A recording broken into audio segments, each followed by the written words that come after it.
right. First of all, I apologize. I'm sick, so that's why my voice sounds kind of silly. And we're going to go over your Chapter 4 practice test.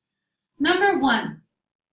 So the first thing I did is as I was going through it, I highlighted some important parts. It says Mr. Alite began riding his bike and gradually built up speed. So at first his speed was increasing. Then he maintained, which means it would be constant for a while, until he encountered a steep hill. So think about your speed on a steep hill. Your speed's going to go down. After pedaling up that hill for a brief period of time, he concluded the remainder of his ride by pedaling up a gradual hill.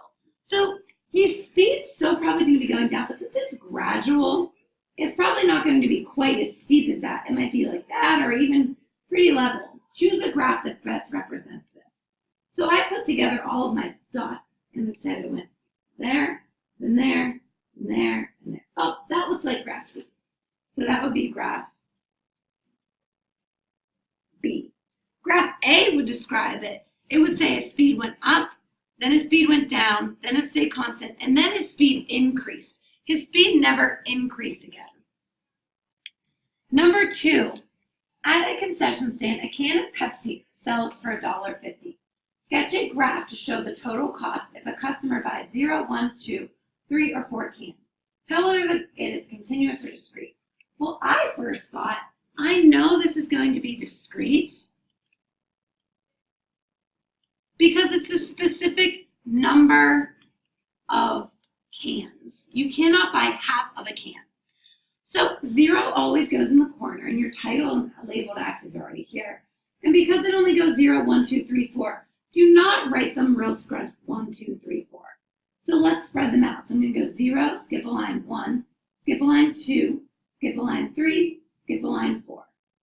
And then they sell for $1.50, so I'm going to go 0, skip a line, $1.50,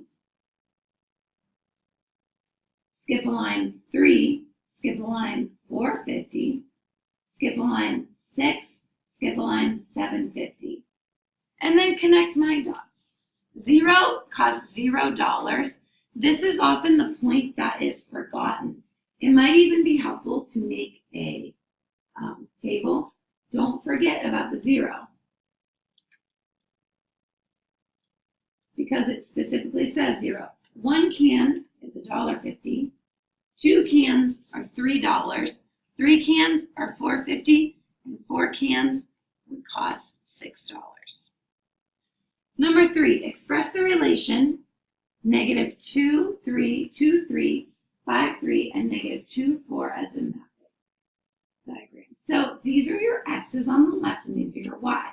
Remember, no repeats. So my X's, XY, XY, XY, and XY, in order from least to greatest, -2, 2, and 5. Even though I had 2 -2's, notice I did not write it twice. And in the right-hand side, the only Y is 3, 3, 3, 4, so I'm just going to write 3 and 4. And then remember, you must have arrowheads, and those go on the right-hand side. So it's -2, 3, so I'm going to draw an arrowhead there. 2, 3, an arrowhead. 5, 3, an arrowhead. And -2, 4. Now, this is not on there, but I would say this is not a function because -2 in the domain maps to 2 values in the range. Number 4, give the domain. Because this is a continuous graph, I know that my domain is going to be an inequality. I'm going to go less than or equal to X, which is less than or equal to. This is always the far left number, and this is always the far right number. Make sure you put that capital D. So I looked at my X-axis, and I looked at my circle, and the furthest left on my circle is right here, and it was down there at -4. And then I kept going around my circle. The furthest right it went was 0. Now this wasn't on here, but this is extra. If I asked you to find the range, it'd be less than or equal to Y is less than or equal to. and I would get my lowest y, which is 0, and my highest y, whoop, is up here at 4. So this was extra. That wasn't the answer to the question. This was the answer to the question, but I just wanted to go over that. This one would not be a function because it fails the VLT. Number 5 says give the domain of the relation. Again, we only want the domain. So I'm going to write a capital D so I know I'm giving domain. And because it is a discrete graph, if I were to graph it, I'm going to put it in set notation. You must have your braces. And it goes from least to greatest, so -2, -1, 0, 3.5, and 4.2, because those are all my x values. Number 6 says tell whether the relation is a function and explain. So I look, -4, 0, -3, 0, -2, 1, 1, -2, and -3, 4. Because -3 maps to 0, and then -3 also maps to 4, it is not a function. And your explanation would be -3 in the domain maps to more than one range value.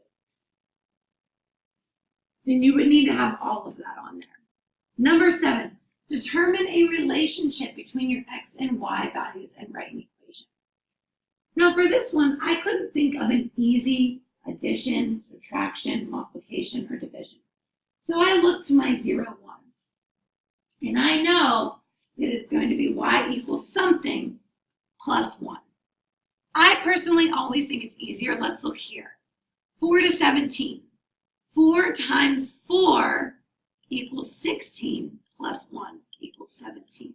So let's see if times 4 plus 1 works for all of them. 3 times 4 is 12 plus 1. Well, that equals 13.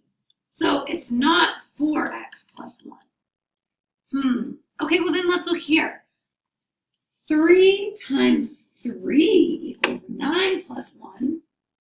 So times 3 plus 1, but that's not going to work here. Let's try this one. 2 times 3 won't work. Well, 2 times 2 gives me 4 to add 1. Because I'm always thinking about what can I add 1. But then I noticed something. It was 4 times 4, 3 times 3, 2 times 2. So really, it would be x times x, which is just x squared. Number 8, define a variable and write a rule. This is very important that you read the directions in function notation. They have to say f of x, otherwise you will miss a half a point if you write y equals. The cost of a gym membership is $100 plus $28 each month. So I'm going to say that x equals the number of months, and y, which is my f of x, would be the total cost. So f of x equals $100 membership fee plus $28 per month, so 28x. Number 9, in Allegheny County, the sales tax is 7% of the total price of an item. So I know sales tax is depending upon the price. So that's how I say that x is the price of the item. Y, which is f of x, would equal your sales tax. So f of x equals, because it's 7%, I know I need to write it as 0.07. Of means times, and then your total price is x. So f of x equals 0.07 times x. Number 10, evaluate the function f of x equals the absolute value of 1 minus x divided by 2 plus 2, when x equals 0 and when x equals 3. And it explicitly says show your work. I made a note right here. Notice this is worth 4 points. If you do not show your work, you will not receive full credit. I promise you. So the first one I'm going to do is when x equals 0. So instead of f of x, it's now f of 0. You must write 0, not x. F of x is the original equation. Equals the absolute value of 1 minus 0, all divided by 2 plus 2. So 1 minus 0 is 1. The absolute value of 1 divided by 2 plus 2. The absolute value of 1 is 1. So you get 1/2 plus 2, which is just 2.5. So f of 0 equals 2.5. So I'd like your answer as the ordered pair, 0, 2.5. And circle. Let's look at x equals -3. So f, again, it's not of x, it's -3, equals the absolute value of 1 minus -3, all divided by 2 plus 2. Now minus and negative changes to a big old plus sign. So we have the absolute value of 4 over 2 plus 2. Well, the absolute value of 4 is 4 divided by 2 plus 2 is 2 plus 2. So you end up with f of -3 equals 4, which is the ordered pair, -3, 4. Again, if these were f of x, not f, if you wrote f of x equals 4, that's not correct because it's f of -3. All right, number 11, identify the independent and dependent variables. The essay instructions were to write 3 facts about each person listed. So I know that my 2 variables are the 3 facts and the number of people. So what makes sense? That the number of facts depend on the number of people, or that the number of people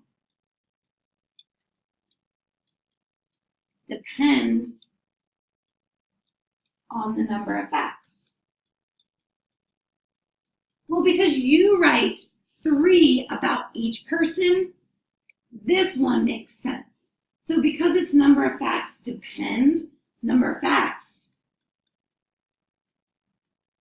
is your dependent, and the number of people listed would be your independent variable.